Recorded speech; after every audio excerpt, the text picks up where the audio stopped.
హుస్నాబాద్ పట్టణంలోని BRS party కార్యాలయంలో మాజీ ఎమ్మెల్యే సతీష్ కుమార్ కార్యకర్తలతో సమావేశమై కరీంనగర్లో జరిగే మాజీ ముఖ్యమంత్రి కేసీఆర్ బహిరంగ సభను విజయవంతం చేసేందుకు కార్యకర్తలు అధిక సంఖ్యలో పాల్గొని విజయవంతం చేయాలని కోరారు.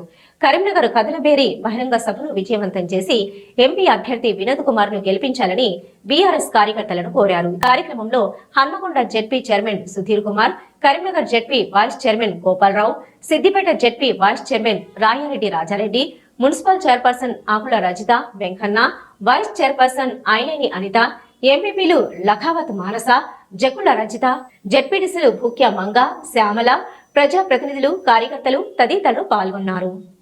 నిన్న బీఆర్ఎస్ భవన్లో తెలంగాణ భవన్ లోపల గౌరవ తొలి ముఖ్యమంత్రి కల్వకుంట్ల చంద్రశేఖరరావు గారితో మా అందరికి కూడా నియోజకవర్గ స్థాయి ఎంపీ నియోజకవర్గ స్థాయి వాళ్ళందరితో కూడా మీటింగ్ అవ్వడం జరిగింది. చూస్తుంటారు బోయన్పల్లి వినోద్ కుమార్ గారిని బీఆర్ఎస్ పార్టీ పక్షాన ఎంపీ క్యాండిడేట్గా డిక్లేర్ చేయడం జరిగింది. అదేవిధంగా బీఆర్ఎస్ పార్టీ ఏది మొదలుపెట్టినా కానీ కరీంనగర్ జిల్లా నుంచి వెళ్ళి శంకరాగం తీసుకుంటుంది కాబట్టి మొదటి సభ ఎన్నికలకు సంబంధించిన మొదటి సభ ఏదైతుందో శంకరాగం కరీంనగర్లో కదనబేరి 12వ తారీఖు ఎస్ఆర్ఆర్ గ్రౌండ్స్లో జరగబోతున్నది సాయంత్రం 4 గంటంగా. కాబట్టి మొత్తం 1,00,000 మందితోని ఈ యొక్క మీటింగ్ చేయాలని చెప్పి ఒక ఉద్దేశం చేయడం జరిగింది. దాని ప్రకారంగా ఆ యొక్క 12వ తారీఖు జరగబోయే బహిరంగ సభకు ఈరోజు ముఖ్య కార్యకర్తలతో సన్నాహక సమావేశం చేసుకొని దీని అనంతరం రేపు ఎల్లుండి అవతల నుండి 3 రోజులు నియోజకవర్గ స్థాయిలో కూడా అన్ని మండలాల్లో కూడా మండల స్థాయి అదేవిధంగా గ్రామ స్థాయి నాయకులు కార్యకర్తలతో సమావేశమై చాలా పెద్ద ఎత్తున ఇక్కడి నుంచి వెళ్ళి కరీంనగర్ కదనబేరికి మేము బయలుదేరడానికి సమాయుక్తమవుతున్నాం అని చెప్పి కూడా మేము తెలియజేస్తున్నాం. ఈ కార్యక్రమం కోసం ఈరోజు ఇక్కడికి రావడం జరిగింది. నేను పొద్దుటి నుంచి కూడా చాలామంది రైతులతో చాలామందితో కూడా మాట్లాడుతున్నా. గతంలో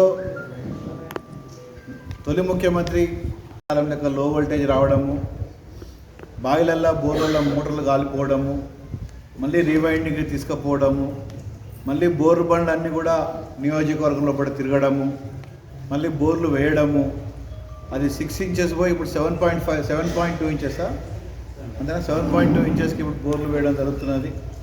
ఈ విధంగా మళ్ళీ నీటి ఎద్దేవా మన నియోజకవర్గంలో కూడా ప్రారంభమైందని చాలామంది రైతులు చెప్పడం జరుగుతున్నది. మరి వేసిన పంట చేతికి రావాలంటే తగిన చర్య కాంగ్రెస్ ప్రభుత్వం తీసుకోవాలని చెప్పి, కరెంటు అనుకూలంగా రైతులకు ఇవ్వాలని చెప్పి, అదేవిధంగా మేడిగడ్డలో ఉన్న రిపేర్స్ ఏవైతున్నాయో వెంటనే చేపట్టుకొని కనీసం వచ్చే వానాకాలం వరకైనా కానీ రైతు పక్షాన కాంగ్రెస్ ప్రభుత్వం నిలబడి అక్కడి నుంచి మేడిగడ్డ నుంచి కూడా ఏ విధంగా అయితే ఎండాకాలం కూడా చెర్లని కలకలాడేదో ఇదివరకు తొలి ముఖ్యమంత్రి గారు ఉన్నప్పుడు, అదేవిధంగా మరి మీ యొక్క హయాంలో కూడా ఉండాలని చెప్పి మేమందరినీ కోరుతున్నాం. ప్రత్యేకంగా మన నియోజకవర్గానికి చాలా చురుకైన నాయకుడు మంత్రి లెక్క ఉన్నాడు కాబట్టి మరి వీరు ఇటువంటి పనులు చూసుకోవాలని చెప్పి, మరి మన ప్రాంతం మెట్టు ప్రాంతం, నీళ్ళు లేని ప్రాంతం, మొదటికెళ్ళి కూడా నీళ్ళ ఇబ్బంది ఉన్న ప్రాంతం, మరి ఇటువంటి ప్రాంతాన్ని ప్రత్యేకమైన శ్రద్ధతోని అన్ని చెరువులు కుంటలన్నీ కూడా మరి ఏ విధంగా అయితే ఇదివరకు ఉన్న వాటితోని మేము నింపేదో దాంతో భూగర్భ జలాలు పెరిగేది, దాంతో పంట కూడా బ్రహ్మాండంగా ఎండాకాలం ఎండకుండా వచ్చేది. ఆ విధంగా చూసుకోవాలని చెప్పి కూడా గౌరవ మంత్రి గారికి మేము విన్నపం చేస్తున్నాము. నియోజకవర్గ తరఫు నుంచి రైతుల పక్షాన మరి వెంటనే ఆ చర్యలు ఇక్కడ ప్రత్యేకంగా మీరు ఒక వారం రోజులు హుస్నాబాద్లో ఉండి మరి రైతు పక్షాన మీరు చూసుకోవాలని చెప్పి, ఎందుకంటే ఇక్కడ ప్రజలు ఎంతో ఆశతో మిమ్మల్ని గెలిపించిండ్రు.